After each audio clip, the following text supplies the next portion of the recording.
நடுப்பழனி வந்து ஃபுல்லாகவே மரகதக்கல் முருகன் அவர். நடுப்பழனி அப்படின்ற ஒரு முருகர் கோவில் எங்கன்னா, நீங்கள் மேல்மருவத்தூரை தாண்டி அச்சரப்பாக்கத்தில் ஒரு ஆர்ச் வரும், ரயில்வே கேட் ஆர்ச். அதுலேருந்து போனீங்கன்னா ஒரு 8 கிலோமீட்டரு. வெங்கடேசபுரம், தண்டலம், கோட்டைபுஞ்சை, இந்தலூர், பருக்கல், பெருக்கரணை, சித்தாமூர், இந்த சரௌண்டிங்கில் இருக்கிறவங்க எல்லாருமே பங்குனி உத்திரத்துக்கு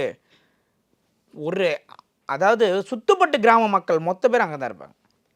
பயங்கர விசேஷம். பயங்கரமான ஒரு ராஜ கம்பீரமாக இருப்பார், சிங்களாக இருப்பார் முருகன். பயங்கர விசேஷமான ஒரு முருகன் கோயில். இந்த 63 நிகழ்ச்சி நடக்கும். இந்த 63 நடந்ததும் ஒரு 3 கோயிலுக்கு இந்த கோவிலேருந்து என்ன பண்ணுவாங்கன்னா, அந்த தீர்த்தத்தை அனுப்புவாங்க பங்குனி உத்திரம் திருவிழாக்கு. அதில் நடுப்பழனி ஒன்று. ரொம்ப விசேஷமான முருகர் கோயில், எல்லாருமே பார்க்க வேண்டிய ஒரு கோவில். நிறைய டைம் நம்ம திருச்சியை கிராஸ் பண்ணுவோம். இப்போ திருச்சியிலேருந்து வரும்போது மேல்மருவத்தூருக்கு முன்னாடி ரைட்டு பார்த்தீங்கன்னா ஆர்ச் இருக்கும், நடுப்பழனி.